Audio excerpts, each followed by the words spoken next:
Okay, today we're talking about the beginning portion of the Revolutionary War, which is basically the battles of Lexington and Concord and the Battle of Bunker Hill.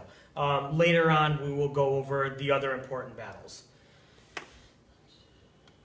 So, once again, like I said last time, we're going to start expanding on that list of different terms for both sides. So on the American side, right, we have Americas, colonists, patriots, Minutemen or militia, which is part of your vocabulary, so hopefully you remember what that means. And then Yankee, a term referring to anyone from the colonies.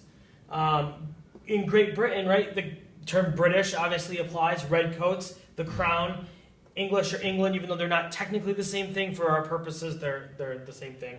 And then a loyalist. And obviously we have the flags for the two sides down here at the bottom. So, talking first about the Battle of Lexington and Concord. Really, you need to know that the First Continental Congress ordered the formation of militias. The British also prepared for war by sending 3,000 troops into the center of Boston. So here you have citizen soldiers fighting on the colonial side, forming these militias all around Boston, but then you have regiments of troops in the city of Boston. So really, this is going to lead to something that's not too good. The Redcoats had orders to take away weapons and arrest patriot leaders. What the colonists had did is they stockpiled a whole bunch of weapons in the town of Concord, which is about 20 miles outside of Boston, which today is a lot closer than it would have been back then. So Paul Revere and William Dawes, they watch the troops in Boston organize. They know that they're about to march out, probably after their leaders and their stockpiles of weapons.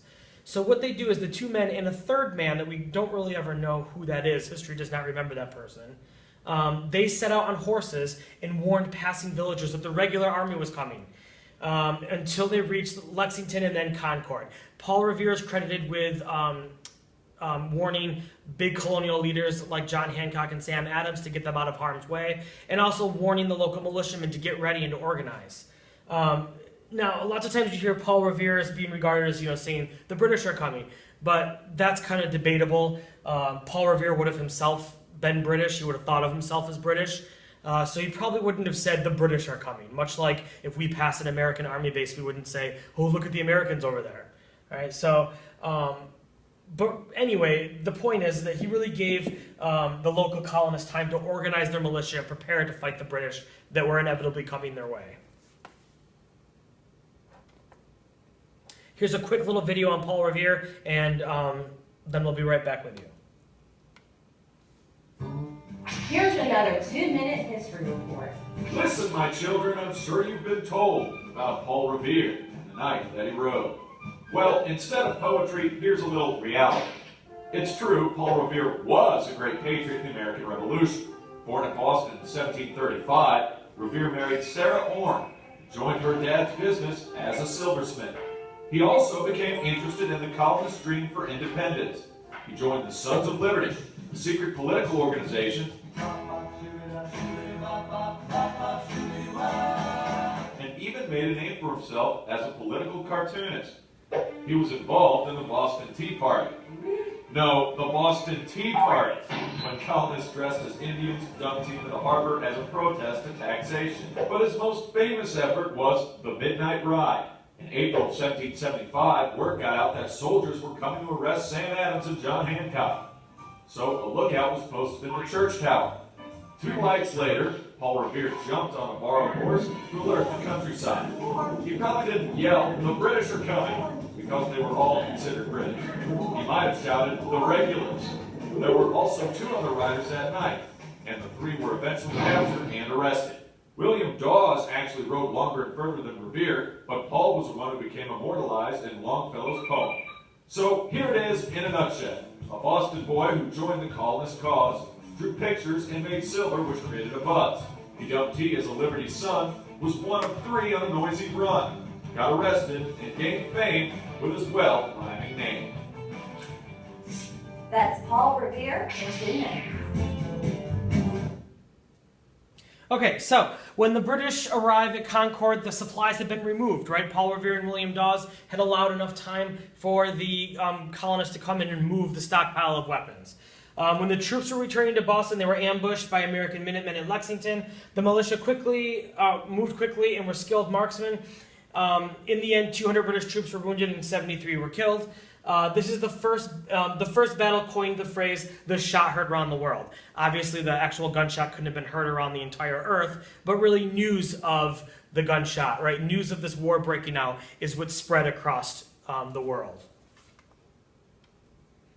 All right, so, which is not true about Paul Revere? He warned colonists that the redcoats were on their way. He was a silversmith. He rode with William Dawes. He fired the first shot of the Revolution. Okay, and the truth is we don't know who fired the first shot of the Revolution. So, whereas A, B, and C are true, D is the correct answer because it is false. Okay, Bunker Hill. Bunker Hill is one of the first major battles of the Revolutionary War. It takes place just outside of Boston. It takes place on June 16, 1775. Bunker Hill sits across the harbor in Boston. If you go there today, you go to the top of the hill, you can see a beautiful view of the skyline. It had a high altitude, which makes it an ideal location for the American troops to kind of set up, right? They have gravity working with them. They can see the troops that are coming at them. When you're higher up, you always have the advantage in battle. The Redcoats wished to drive the Americans away from their strategic location. So the British were forced to climb this really steep hill with these guns drawn. And don't forget, these guns are really long at the time, so they're marching up this steep hill with these long guns, which was very awkward and cumbersome. Not to mention they had the troops firing from above. Okay, it's much easier to aim down than it is to aim up at somebody who would have a protective barrier in front of them. The colonists were short on ammunition, so the leader at the time ordered the troops, don't fire until you see the whites of their eyes, right? The white part of their eye really meant that you were going to be close enough to that person where if you fired, you were going to not miss. You were going to hit them. That way they could make every bullet count because that was important. So the Americans killed a large number of British, 1,000 of them dead or wounded, but they ended up losing the battle because, well, they ran out of ammunition. So they didn't have much of a choice. So they were forced to retreat from Boston. Really what this was important about this battle is that it really taught the British that, this war might not be as quick and easy as they thought, right? There was a whole bunch of talk, these are a bunch of farmers, they don't know what it's like to fight in the military, right? There's no way they can withstand the British. Well, this battle kind of taught them otherwise and realized that this was going to be a long war, really an 8-year-long war. All right, here's another quick little video clip for you, and I'll be right back with you. The British are coming! The British are coming!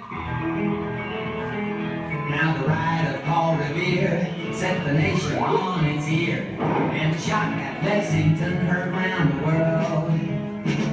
When the British fired in the early dawn, the War of Independence had begun. The die was cast, the rebel flag unfurled, and on to Concord marched the foe to seize the arsenal there, waiting folks, searching all around, till our militia stopped them in their tracks at the old North Bridge. We turned them back and chased those redcoats back to Boston town.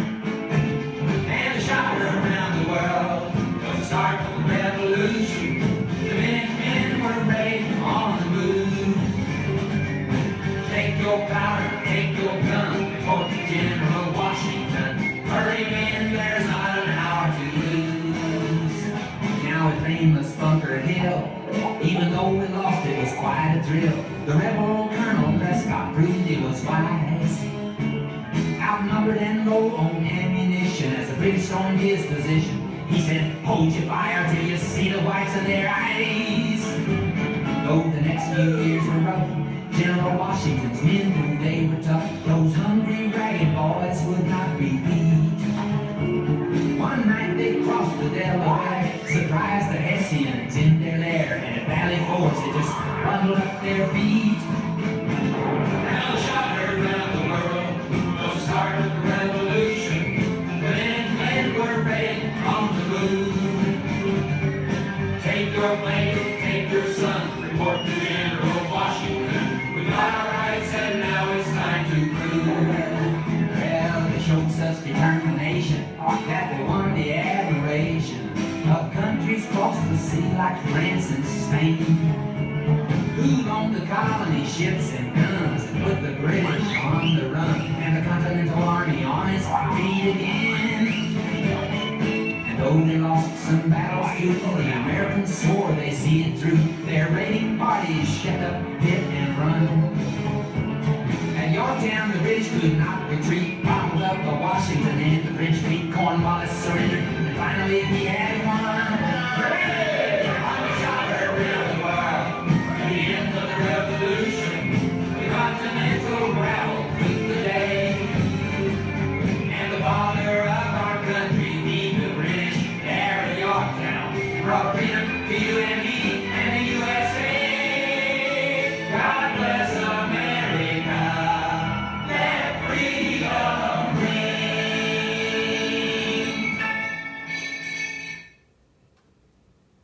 Okay, so another quick little comprehension check here. Why were American soldiers told to wait to fire until you see the whites of their eyes? So they could see the face of their enemy, so they would not miss, so they would recognize their neighbors, so they wouldn't shoot their own guys. And obviously, like we said, it was because they wanted to make sure that they didn't miss because they were low on ammunition. So the answer is B. Okay, and then just a little quick sort to think about. Obviously, we talked about Yankees being a term for America, Redcoats being for Great Britain, Patriots were also on the America side, a Loyalist would be over here for Great Britain. We have the flags for the two sides as well. We also have a picture here of King George, right? We know from the George versus George book, that's over here. And then George Washington is here. England would be part of Great Britain.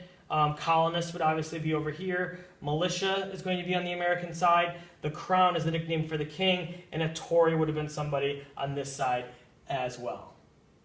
And that's it. Another set of notes done.